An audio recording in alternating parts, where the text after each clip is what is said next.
Hello बच्चों, कैसे हो आप सभी। आई होप सब अच्छे होंगे, है ना। तो यहाँ देखो हम फिनॉल की बात कर रहे थे भाई। फिनॉल के अंदर हमारे पास क्या है भाई, सेकंड वीडियो की बात कर रहे हैं। फर्स्ट वीडियो जिसने नहीं देखा वो जरूर जरूर फर्स्ट वीडियो जरूर देखना, है ना। तो फर्स्ट वीडियो के अंदर हमने नोमेनक्लेचर की बात करी थी, उसमें ये भी बताया था कि भाई हम सेकंड वीडियो में क्या पढ़ने वाले हैं। तो यहाँ पे हम क्या पढ़ने वाले हैं, प्रिपरेशन ऑफ फिनॉल या विर्चन की विधियों की बात करेंगे। यानी हमारे पास एंड प्रोडक्ट क्या बनने वाला है, फिनॉल बनने वाला है ना। फिनॉल के स्ट्रक्चर वगैरह स्टार्टिंग के अंदर फर्स्ट वीडियो में देख चुके हैं। यहाँ पे देखो फर्स्ट हमारे पास क्या रिएक्शन है, sodium salt of sulphonic acid. तो यहाँ पे हमने क्या लिया है, एक एरोमेटिक सॉल्ट लिया है, ठीक है। एरोमेटिक सल्फोनिक सॉल्ट या सल्फर का सॉल्ट लिया है, सल्फ्यूरिक एसिड, सल्फ्यूरस एसिड हमारे पास होते हैं H2SO4, HSO4, HSO3, है ना। तो यहाँ पे क्या है भाई, सोडियम बेंजीन सल्फोनेट की बात करेंगे। तो ये वाली हमारे पास एरोमेटिक रिंग है, ये हमारे पास क्या है, एक सॉल्ट फॉर्म है, ठीक है। तो यहाँ पे देखो इस नेगेटिव चार्ज के कारण, इस वाले नेगेटिव चार्ज के कारण यहाँ पे इस जो कंपाउंड है उसका नाम क्या है, सोडियम बेंजीन सल्फोनेट, है ना।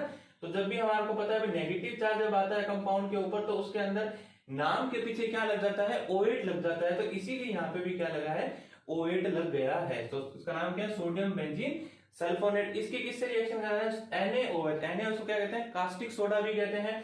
जब इस NaOH की रिएक्शन कराएंगे तो आपको पता होगा भाई, ऑक्सीजन के पास क्या है, लोन पेयर उपस्थित होते हैं, है ना, लोन पेयर होते हैं। तो ये वाले लोन पेयर क्या करेंगे भाई, यहाँ पे जाके अटैक करेंगे इस वाली पोजीशन पे। अब इस वाली पोजीशन का क्या नाम होता है, ये आप सबको पता होना चाहिए। तो इस वाली पोजीशन जहां पे हमारा फंक्शनल ग्रुप लगा हुआ है ना, जहां पे हमारा फंक्शनल ग्रुप लगा हुआ है, उस वाली पोजीशन को क्या कहते हैं, इप्सो पोजीशन कहते हैं। कौन सी पोजीशन कहते हैं, इप्सो पोजीशन कहते हैं। और उसके पास वाली ग्रुप कौन सा होता है, ऑर्थो। और उसके पास वाला क्या होता है, मेटा, देन पैरा। इसी तरह ये वाला ग्रुप कौन सा होता है हमारे पास, मेटा, और ये वाला ऑर्थो। तो ये चीज हमारे को पता होना चाहिए भाई, कौन से वाले जो हमारे पास पॉइंट है उसके लिए, या कौन सा वाला जो ग्रुप है वो कौन कब ऑर्थो होगा कब मेटा होगा। तो ये पोजीशंस के नाम तुम्हारे को पता होने चाहिए, एक बात, ठीक है। तो यहाँ पे क्या किया, इसने अटैक किया। अब इसने अटैक किया तो यहाँ कार्बन की संयोजकता ज्यादा हो गई। जैसे ही कार्बन की संयोजकता ज्यादा हो गई तो ये वाला बॉन्ड टूट के सल्फर के ऊपर चला गया, है ना। जो कार्बन और सल्फर के बीच जो बॉन्ड था वो क्या होगा, ब्रेक हो जाएगा, और जो इलेक्ट्रॉन थे वो सल्फर के ऊपर चले जाएंगे। अब जैसे ही इलेक्ट्रॉन सल्फर के ऊपर जाएंगे तो ये सल्फर और ऑक्सीजन का बॉन्ड क्या करेगा, अपने डबल बॉन्ड को एक ऑक्सीजन के ऊपर इलेक्ट्रॉन्स को डोनेट कर देगा, अपने इलेक्ट्रॉन्स को ऑक्सीजन के ऊपर डोनेट कर देगा।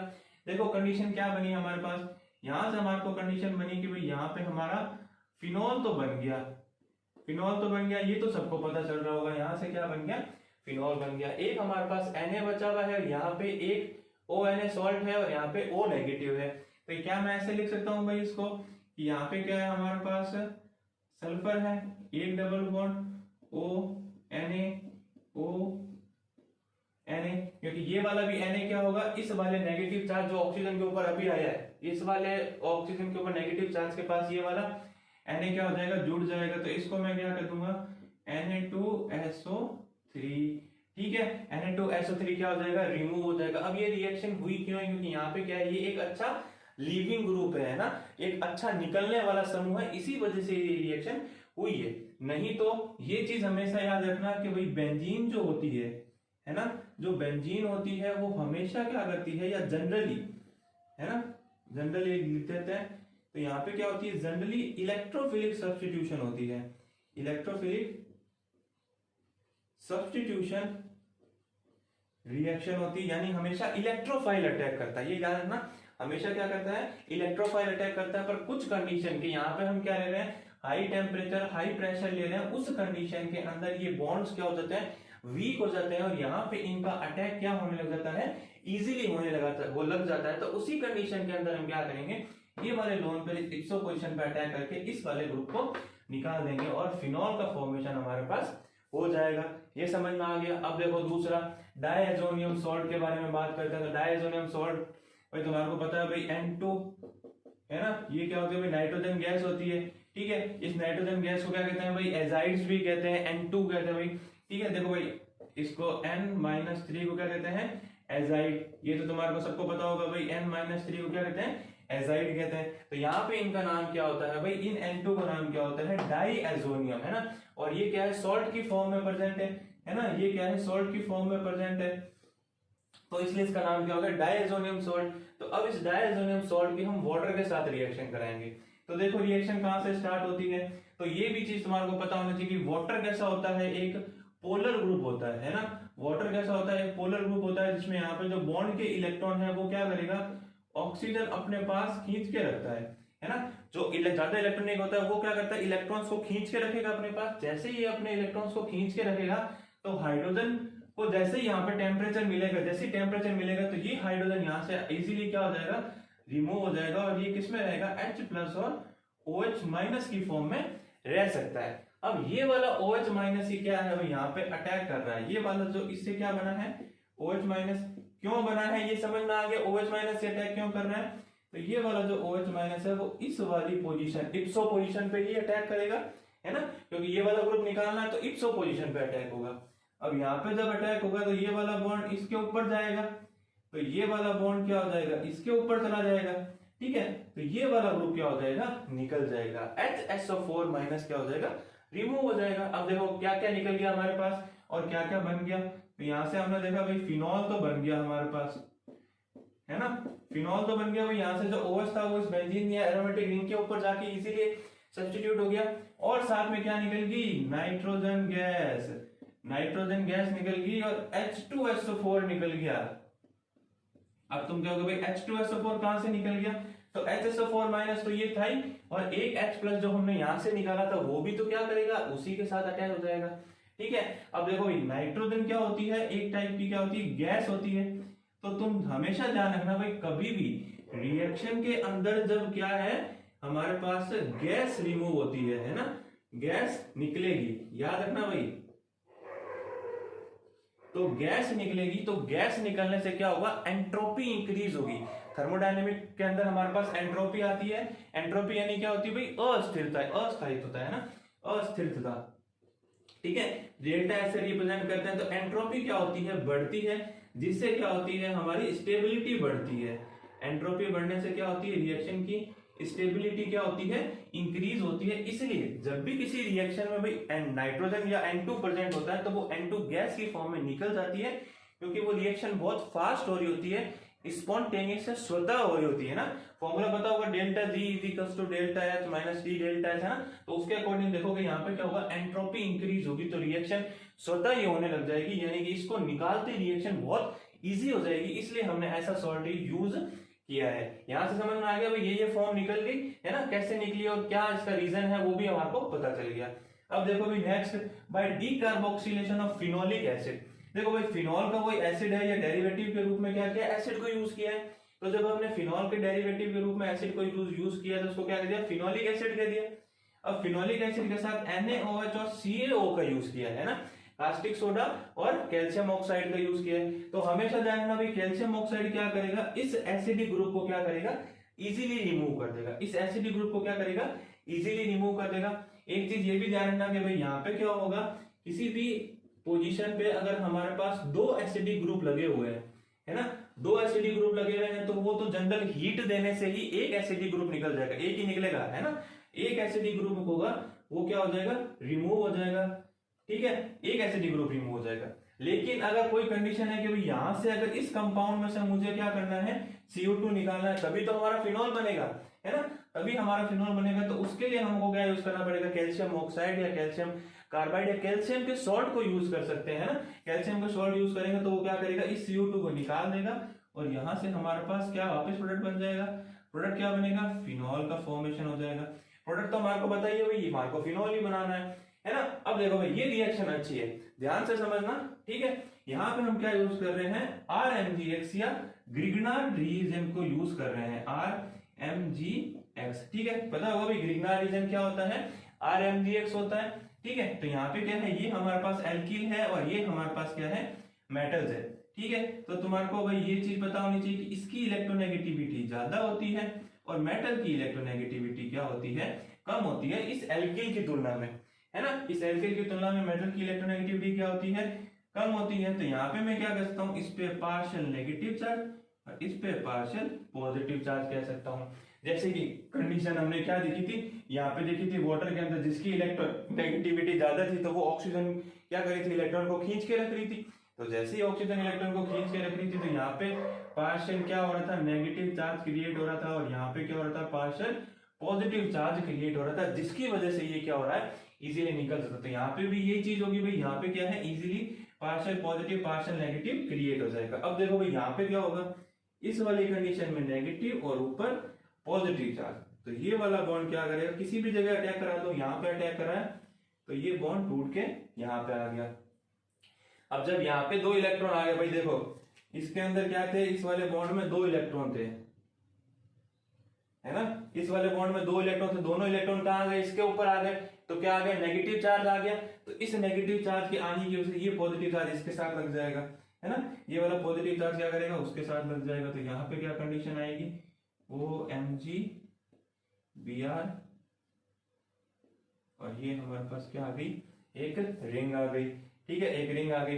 अब देखो भाई 2 लिए हैं हमने, 2 लिए तो हमको क्या करना पड़ेगा, एक और बार अटैक कराना पड़ेगा। अब तुम बताओ भाई, इस वाले नेगेटिव चार्ज का मैं अटैक किस वाली पोजीशन पे कराऊं, इस वाले नेगेटिव चार्ज का अटैक मैं इस वाली पोजीशन पे कराऊं या मैं इस वाली पोजीशन पे कराऊं। तो तुम खुद ही देखो कि अगर मैं इस नेगेटिव चार्ज को इधर लाया तो यहाँ तो इस बेंजीन और इस आने वाली बेंजीन के बीच क्या होगा, रिपल्शन, प्रतिकर्षण होगा, है ना। लेकिन यहाँ पे लाया तो वो इजीली आ सकता है, तो मैं क्या करूंगा, इस वाली कंडीशन में नहीं लाके उसको इधर अटैक करवाऊंगा।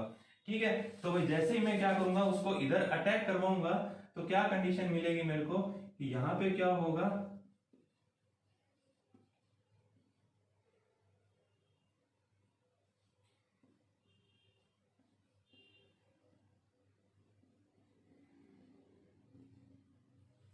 ठीक है, ऐसे कह सकता हूं मैं यहाँ पे। फिर यहाँ पे क्या आ जाएगा, MgBr आ जाएगा, और ये वाला बॉन्ड क्या हो जाएगा, रिमूव हो जाएगा। ये वाला बॉन्ड जो होगा यहाँ पे जैसे अटैक होगा तो ये वाला बॉन्ड क्या हो जाएगा, ऐसे रिमूव हो जाएगा। ये समझ में आया भाई कैसे हो रहा है ना। ये वाले नेगेटिव चार्ज ने इस पे अटैक किया, इस पे जैसे अटैक करेगा तो ये बॉन्ड टूट जाएगा। तो ये क्या बन जाएंगे, 2 हमारे पास सेम कंपाउंड बन जाएंगे, है ना। जब सेम कंपाउंड बन जाएंगे, इसकी मैं क्या करूं, H3O+ या वाटर के साथ रिएक्शन कराऊं। ठीक है, तो जब मैं वाटर के साथ रिएक्शन कराऊंगा तो देखो मैं इस बॉन्ड को कैसे तोड़ता हूं। तो जब मैं वाटर के H3O+ या फिर कह दो H2O के साथ, है ना, तो H2O के साथ तुम्हारे को पता है H+ और OH- की फॉर्म में टूटेगा।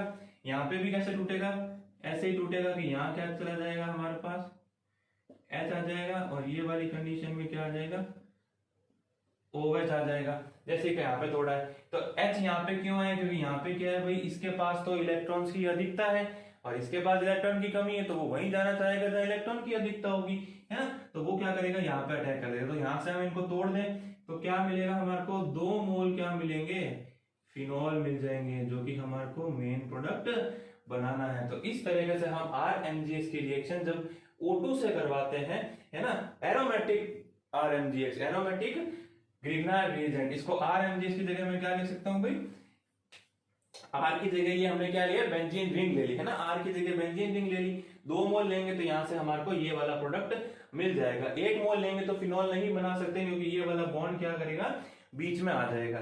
ठीक है, तो ये वाला समझ में आ गया, और नहीं समझ में आया तो वीडियो को रिवाइंड करके वापस से देखना। कोई दिक्कत हो तो कमेंट बॉक्स में बताना, ठीक है, और कोई प्रॉब्लम हो तो खुद से सॉल्व करने की कोशिश करना।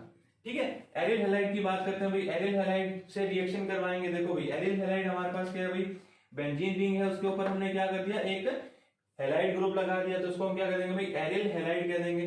अब देखो इसकी जब हम बेस से रिएक्शन कराएंगे NaOH से, कंडीशन याद रखना भाई, हाई टेम्परेचर और हाई प्रेशर की कंडीशन में ही ये रिएक्शन क्या करेगी, न्यूक्लियोफिलिक सब्स्टिट्यूशन रिएक्शन दर्शाएगी। और यहाँ पे इसने क्या किया, इधर अटैक किया तो ये Cl क्या चला गया, बाहर चला गया। ये वाला बॉन्ड Cl वाला, ये वाला बॉन्ड कहाँ चला जाएगा, बाहर चला जाएगा लीविंग ग्रुप की फॉर्म में। तो यहाँ पे क्या बन जाएगा, फिनॉल का फॉर्मेशन हो जाएगा, है ना, फिनॉल का फॉर्मेशन हो जाएगा। और क्या निकल जाएगा, नमक। क्या निकल जाएगा, नमक। ठीक है, तो यहाँ पे क्या है भाई, ये वाले लोन पेयर इस वाली इप्सो पोजीशन पे अटैक करेंगे और लीविंग ग्रुप को निकालेंगे। सेम ऐसे या ऐसे भी समझ सकते हो। अब देखो मैंने क्या बताया था भाई, यहाँ पे जो बेंजीन होती है वो जनरली क्या करती है, इलेक्ट्रोफिलिक सब्स्टिट्यूशन रिएक्शन करती है। है ना। तो यहाँ पे क्या है, एक हमारे पास ये एग्जांपल है कि भाई इस वाली कंडीशन के अंदर जो है इलेक्ट्रोफिलिक रिएक्शन क्या होगी, भाई न्यूक्लियोफिलिक क्या होगी, इजीली हो सकती है ना। जनरली क्या होती है, इलेक्ट्रोफिलिक होती है, क्योंकि केमिकल रिएक्शन के अंदर हम इसके बारे में पूरी चर्चा करने वाले हैं, इसीलिए पहले से थोड़ा सा बेस बनाते हुए चलते हैं, है ना। तो यहाँ पे देखो ये न्यूक्लियोफाइल है, अब ये न्यूक्लियोफाइल क्या है भाई, इस पे इजीली अटैक करेगा और ये वाला Cl क्या करेगा, निकल जाएगा। अब देखो इस NaOH ने इस OH ने इस पे इजीली अटैक क्यों कर दिया, क्योंकि यहाँ पे कैसा ग्रुप लगा हुआ है हमारे को, इलेक्ट्रॉन विड्रॉइंग ग्रुप लगा हुआ है, जो इलेक्ट्रॉन्स को क्या करेगा, खींच के रखेगा। जब इलेक्ट्रॉन्स को ही खींच के रखेगा तो इस वाली कंडीशन के अंदर क्या हो जाएगा, इलेक्ट्रोफिलिक रिंग बन जाएगी, यानी कि अब अटैक क्या हो सकता है, आराम से पॉसिबल हो सकता है। और ये तो क्या है भाई, हाईली इलेक्ट्रॉन विड्रॉइंग ग्रुप होता है ना। इलेक्ट्रॉन विड्रॉइंग टेंडेंसी क्या होती है, सबसे ज्यादा होती है, तो ये बहुत ज्यादा रिंग से इलेक्ट्रॉन डेंसिटी को खींच लेगा, जिसकी वजह से इस वाली पोजीशन पे अटैक क्या हो जाएगा, आसान हो जाएगा। और यहाँ पे भी यही वाले प्रोडक्ट हमारे को देखने को मिलेंगे, सेम ही प्रोडक्ट आएंगे, बस यहाँ पे ये NO2 इस वाली कंडीशन पे इधर NO2 आ जाएगा। ठीक है, तो ये 5 रिएक्शन अच्छे से समझ में आ गई होगी, इनका बेसिक भी समझ में आ गया होगा भी अच्छे से, है ना। कोई दिक्कत हो तो मैसेज जरूर करें, ठीक है।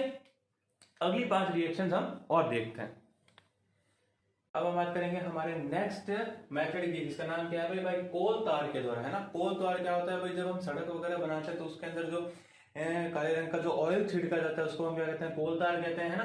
तो इस कोल तार के अंदर क्या होता है, हमारे फिनॉल या अदर सब्स्टिट्यूएंट्स क्या होते हैं, मिक्सचर की फॉर्म में प्रेजेंट होते हैं। तो मिक्सचर की फॉर्म में प्रेजेंट होते हैं, तो इनको अगर हम प्रभाजी आसवन विधि, प्रभाजी या फ्रैक्शनल डिस्टिलेशन विधि अगर हम यूज करेंगे तो वहां से हम क्या कर सकते हैं, फिनॉल को अलग कर सकते हैं इजीली।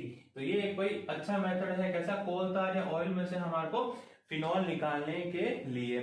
ठीक है, अभी तो जितने मेथड पढ़ रहे थे हम, वो क्या थे भाई, जनरली या नेचुरली, है ना, उनके अंदर जो यील्ड आती थी या लब्धि आती थी वो क्या थी, तो थोड़ी कम आती थी।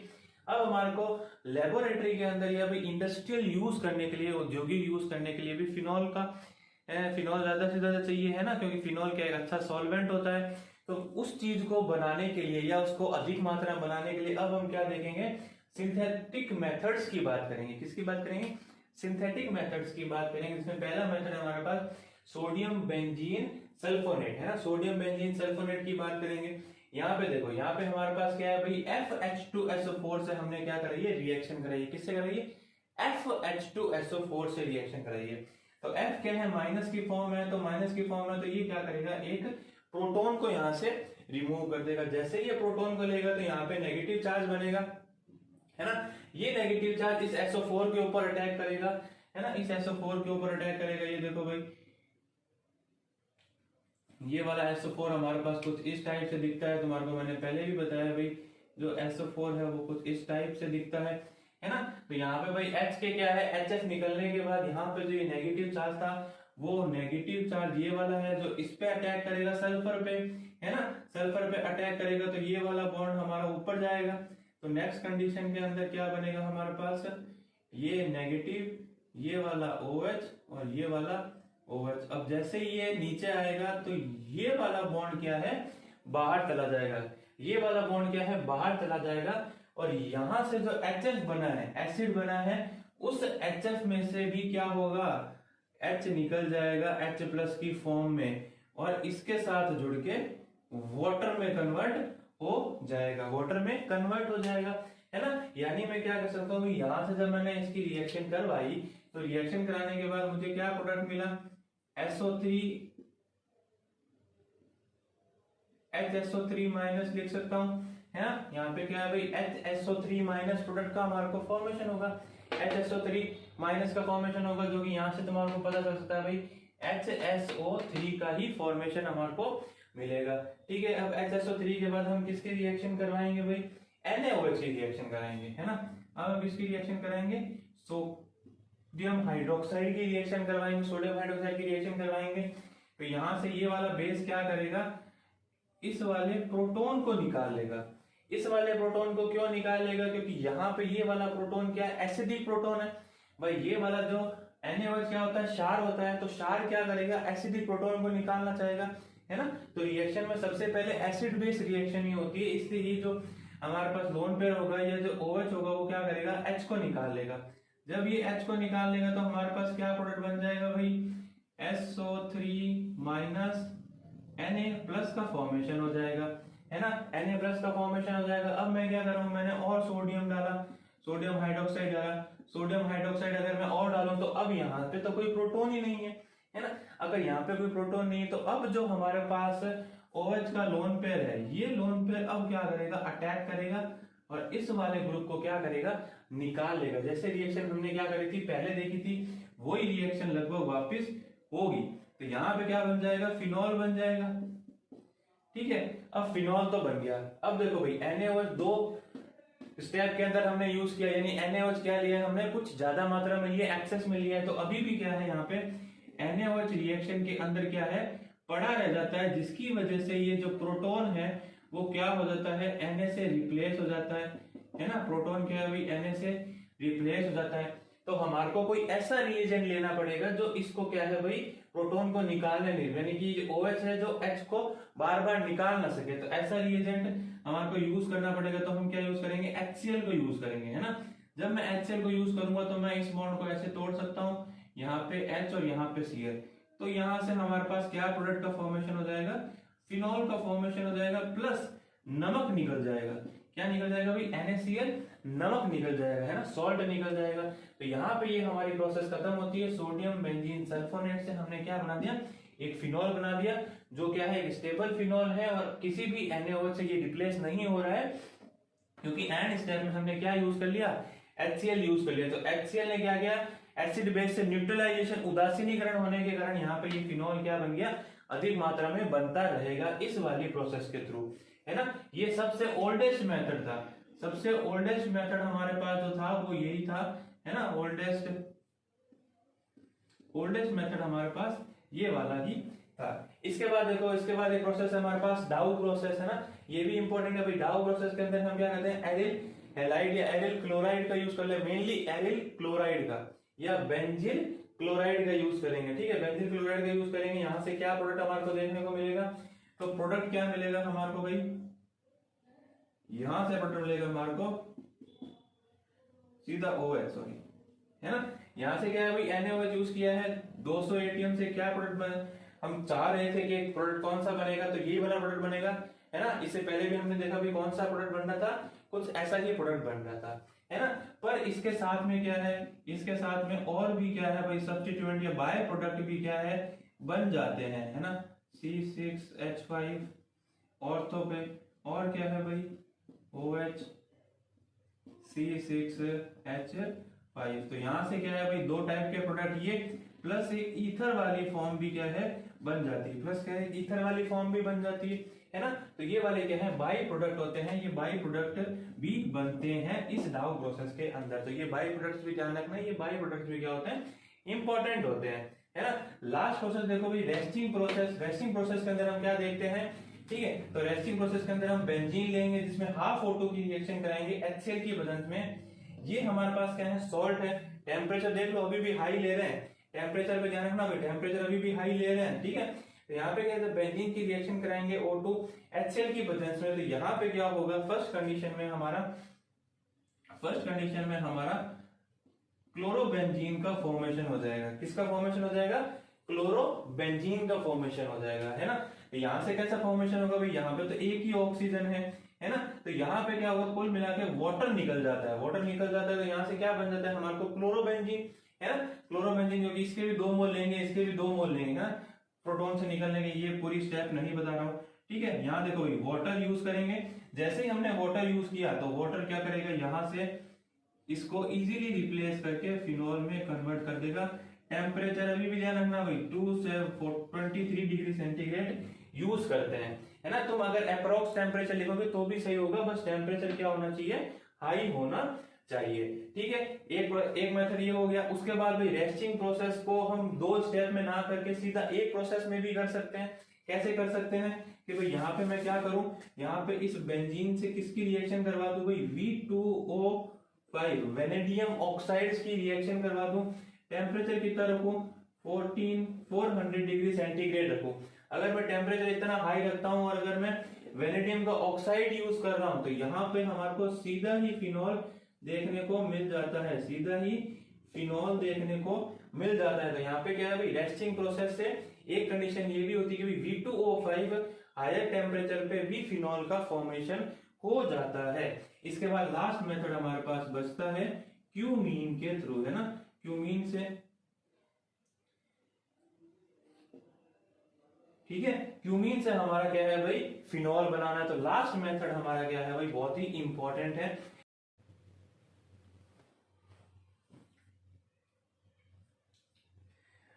अब हम किसकी बात करेंगे, लास्ट रिएक्शन की बात करेंगे, जिसके अंदर हम किसकी बात करेंगे, क्यूमीन ऑक्सीडेशन की बात करेंगे। क्यूमीन के ऑक्सीडेशन की बात करने के लिए भाई पहले हमारे को पता होना चाहिए क्यूमीन क्या होती है ना। तो उसके लिए हम पहले देखेंगे भाई क्यूमीन कैसे बनती है। तो यहाँ पे देखो बेंजीन है हमारे पास, बेंजीन की किससे रिएक्शन करवा रहे हैं हम, प्रोपीन के साथ रिएक्शन करवाएंगे। किसके साथ रिएक्शन करवाएंगे, प्रोपीन के साथ। किसकी प्रेजेंस में, AlCl3 की प्रेजेंस में, है ना। AlCl3 क्या होता है, एक लुईस एसिड होता है ना। लुईस एसिड की प्रेजेंस में यहाँ पे क्या होगी, ये रिएक्शन स्टार्ट होगी, है ना। रिएक्शन क्या हो जाएगी भाई, स्टार्ट हो जाएगी, जिसके अंदर भाई यहाँ पे ये डबल बॉन्ड क्या हो जाएगा, टूट जाएगा। ऐसे टूटेगा भाई ये नेगेटिव और ये पॉजिटिव चार्ज। अब भाई तुम्हारे मन में सवाल हो सकता है कि सर नेगेटिव डबल बॉन्ड को अगर तोड़ना ही है तो हम ऐसे भी तोड़ सकते हैं, यहाँ पे नेगेटिव यहाँ पे पॉजिटिव।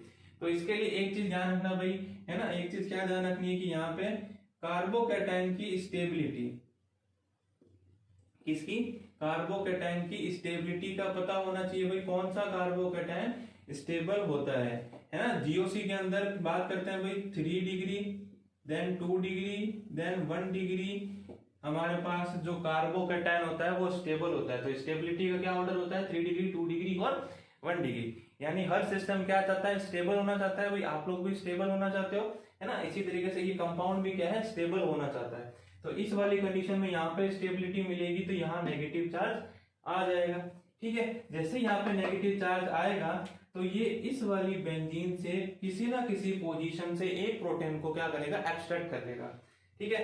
जैसे ही एक प्रोटॉन को एब्स्ट्रैक्ट कर लेगा तो वहां से क्या होगा हमारे पास, यहां से होगा हमारे पास कि यहां से इसने प्रोटॉन को एब्स्ट्रैक्ट किया तो ये पॉजिटिव चार्ज इस वाले नेगेटिव चार्ज के साथ जुड़ जाएगा, ठीक है।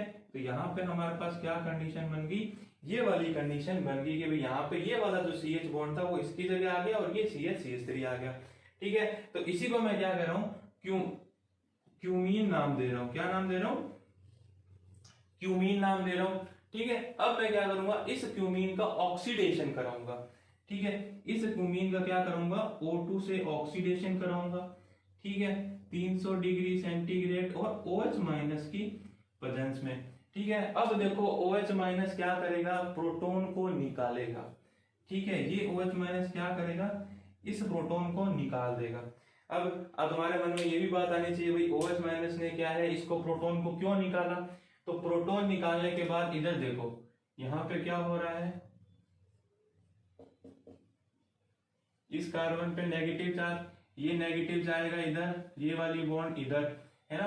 तो यहाँ पे क्या है भाई, रेजोनेटिंग स्ट्रक्चर्स बना सकते हैं, ठीक है। तो यहाँ पे क्या आ जाएगा, नेगेटिव, ये क्या आ जाएगा, डबल बॉन्ड C। इसी तरीके से ये चार्ज क्या आ जाएगा, फिर ये वाला बॉन्ड इधर, ये इधर, ये वाला बॉन्ड इधर, ये इधर।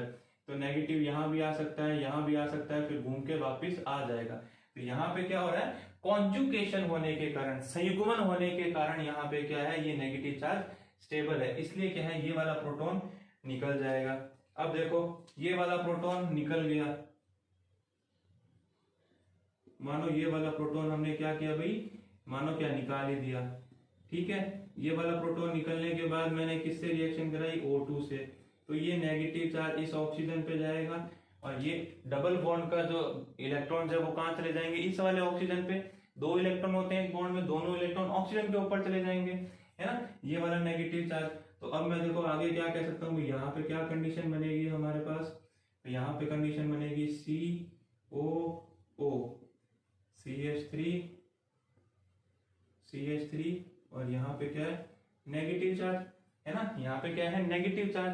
तो अब ये नेगेटिव चार्ज क्या करेगा, जो वाटर निकला था यहाँ से, क्या है भाई, वाटर निकल गया था, है ना। तो जो वाटर निकला था तो उस निकले हुए वाटर में से क्या करेगा, H+ को रिमूव कर देगा, ठीक है। ये क्या करेगा भाई, इस वाटर में से क्या करेगा, H+ को क्या करेगा, रिमूव कर देगा। जैसे ही H प्लस को रिमूव करेगा तो यहाँ पे हमारे पास क्या बन जाएगा भाई, यहाँ पे हमारे पास बन जाएगा हाइड्रो पर ऑक्साइड, है ना। क्या बन जाएगा, क्यूमीन। भाई समझ में आ रहा है ना, क्यूमीन हाइड्रो पर ऑक्साइड। हाइड्रो पर ऑक्साइड तो क्या होता है OH, और उसके अंदर एक ऑक्सीजन अगर एक्स्ट्रा आ जाए तो इसको क्या करूंगा, पर हाइड्रो ऑक्साइड। तो यहाँ पे क्या बन गया, क्यूमीन हाइड्रो पर ऑक्साइड, है ना। क्यूमीन हाइड्रो पर ऑक्साइड का फॉर्मेशन हो गया। कैसे हो गया, इजीली समझ में आ गया होगा। बुक में ऐसा कुछ भी नहीं दे रखा है, सीधी सी रिएक्शन बता रखी है, पर ये रिएक्शन क्या होती है, कुछ इन टाइप के स्टेप्स में होती है। ठीक है, यहाँ पे क्या बन गया, क्यूमीन हाइड्रो पर ऑक्साइड। अब इस क्यूमीन हाइड्रो पर ऑक्साइड की मैं किससे रिएक्शन करा दूं भाई, H2SO4 से रिएक्शन करा दूं। तुम्हारे को पता होगा भी H2SO4 क्या होता है, एक अच्छा एसिड होता है। तो वो क्या करेगा, H प्लस को डोनेट कर देगा, H प्लस को डोनेट कर देगा। तो H प्लस को डोनेट करेगा तो ये क्या हो जाएगा भाई, H प्लस डोनर, ये अच्छा एसिड हो जाएगा। कहाँ पे डोनेट करेगा, इस वाली पोजीशन पे डोनेट करेगा, है ना। अगर इस वाली पोजीशन पे डोनेट करेगा तो ये वाटर बन जाएगा, और वाटर बनते क्या होगा, रिएक्शन से इजीली बाहर निकल जाएगा। तो यहां से क्या है, हमने इसको ऐसे रिएक्शन करवाई कि भाई यहाँ पे ये क्या है, वाटर बन जाए, ये पॉजिटिव चार्ज, ये CH3, ये भी क्या है CH3, ठीक है, ये वाली बेंजीन। यहां से क्या हो गया, ये अब वाटर का मॉलिक्यूल क्या हो जाएगा, SN1 रिएक्शन के थ्रू जैसे ही बना वैसे निकल जाएगा। अब जब ये वाटर का मॉलिक्यूल निकलेगा तो उसी टाइम यहाँ पे क्या होगा, रीअरेंजमेंट, पुनर्विन्यास। ठीक है, यहाँ पे क्या होगा, रीअरेंजमेंट होगा, पुनर्विन्यास होगा। अब देखो यहाँ पे रीअरेंजमेंट के अंदर क्या होगा, माइग्रेशन देखने को मिलेगा। क्या देखने को मिलेगा भाई, माइग्रेशन देखने को मिलेगा। ठीक है, अब देखो भाई यहाँ पे देखो, इस वाली कंडीशन में हम देखो क्या चीज देख रहे हैं, ये समझना इंपॉर्टेंट है। ठीक है, यहाँ पे देखो, यहाँ पे क्या है भाई हमारे पास, यहाँ पे क्या है CH3, और यहाँ पे क्या है ऑक्सीजन, जिसके ऊपर क्या है पॉजिटिव चार्ज।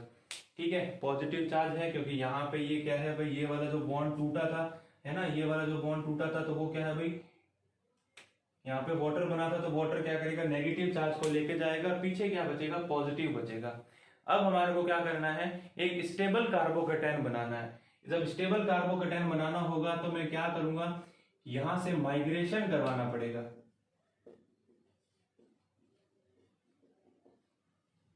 ठीक है, माइग्रेशन क्या होगा, अकर होगा।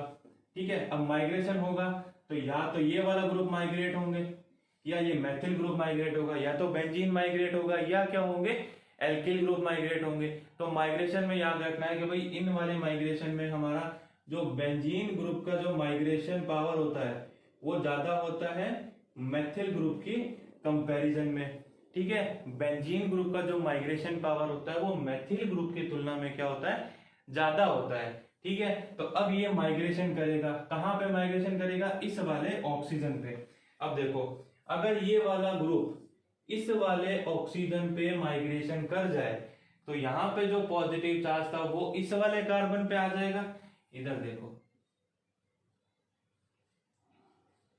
यहाँ पे क्या आएगा हमारे पास, इस वाली पोजीशन पे कार्बन, कार्बोकेटायन, यहाँ पे क्या आ जाएगा CH3, यहाँ पे O,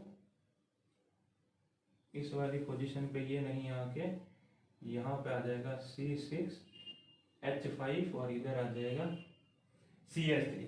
ये चीज समझ में आई कि नहीं आई, ये चीज समझ में नहीं आई तो एक बार वापस देखो, यहाँ पे क्या हुआ है, हमारा माइग्रेशन हुआ है। तो इस वाले जो पॉजिटिव चार्ज है उसके पास या तो ये ग्रुप जाएंगे या ये ग्रुप जाएगा, है ना, या तो इन दोनों में से कोई ग्रुप जा सकता है या बेंजीन ग्रुप जा सकता है। तो यहाँ पे क्या होगा, माइग्रेशन अकर होगा, या माइग्रेशन ऑर्डर भी लिखो।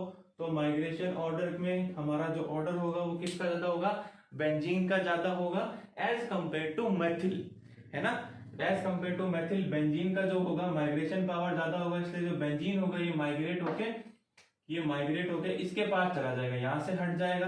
तो जैसे ये नेगेटिव चार्ज निकला तो ये वाला पॉजिटिव कहां जाएगा, इस वाले बॉन्ड पे आ जाएगा। तो वही चीज मैंने यहाँ पे लिखी, भाई रीअरेंजमेंट के थ्रू यहाँ पे क्या बन जाएगा, कुछ ऐसी कंडीशन या ऐसा कंपाउंड बन जाएगा। ये समझ में नहीं आया तो वीडियो को 2 बार रिवाइंड करके देखना, पर ये चीज समझना जरूर, बहुत अच्छी है ना। अब देखो भाई यहाँ से क्या है, जो वाटर निकला था वही वाटर क्या करेगा भाई, OH माइनस की फॉर्म में इसके ऊपर अटैक करेगा, OH माइनस की फॉर्म में इसके ऊपर अटैक करेगा। यहाँ पे क्या बनेगा भाई, C6H5 O bond C CH3OH, है ना। अब यहाँ पे क्या है, ये वाला बॉन्ड बन गया। अब देखो, अब हमारे को फिनॉल बनाना है, तो अब ये लास्ट स्टेप के अंदर आगे हो, ये पूरी रिएक्शन मैकेनिज्म के थ्रू ये रिएक्शन क्या होती है यानी कि इतने स्टेप के अंदर जाके रिएक्शन कंप्लीट होती है। ध्यान से देखना। अब ये जो लोन पेयर है ये क्या करेंगे, या तो लोन पेयर कह दो या ये बॉन्ड कह दो, है ना। ये वाला बॉन्ड अगर इधर आया तो यहाँ पे डबल बॉन्ड, तो कार्बन की वैलेंसी है संयुक्ता 5, जैसे ही संयुक्ता 5 तो ये वाला बॉन्ड निकल जाएगा, जैसे ही संयुक्ता 5 तो ये वाला बॉन्ड निकल जाएगा। तो अगली कंडीशन क्या बनेगी हमारे पास, O माइनस प्लस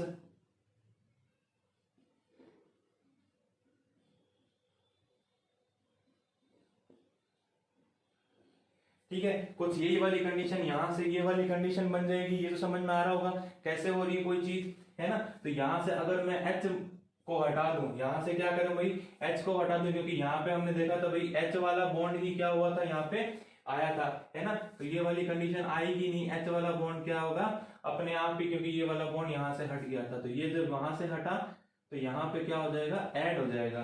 तो यहाँ पे फिनॉल और यहाँ पे एसीटोन का फॉर्मेशन हो जाएगा। तो फिनॉल भी बन जाता है और एसीटोन का फॉर्मेशन भी हो जाता है, पर फिनॉल का फॉर्मेशन ज्यादा होता है, इसीलिए क्या है ये फिनॉल के विचलन की विधियों में काम आता है और एक बहुत ही अच्छा मेथड होता है क्यूमीन का ऑक्सीडेशन। तो ये रिएक्शन आराम से समझ में आई होगी, इसमें कोई दिक्कत नहीं होगी, है ना। तो विचलन की विधियां क्या होती है, हम समाप्त होती है। इसके बाद हम देखेंगे भाई फिजिकल प्रॉपर्टीज ऑफ फिनॉल और उसके बाद केमिकल रिएक्शंस के बारे में बात करेंगे। तो वो वीडियोस वो कल आएंगे, ठीक है। सो स्टे कनेक्टेड, वीडियो को लाइक शेयर सब्सक्राइब जरूर करना, बहुत मेहनत लग रही वीडियो बनाने में। So please subscribe and press the bell icon for more updates and more videos, है ना। Thank you.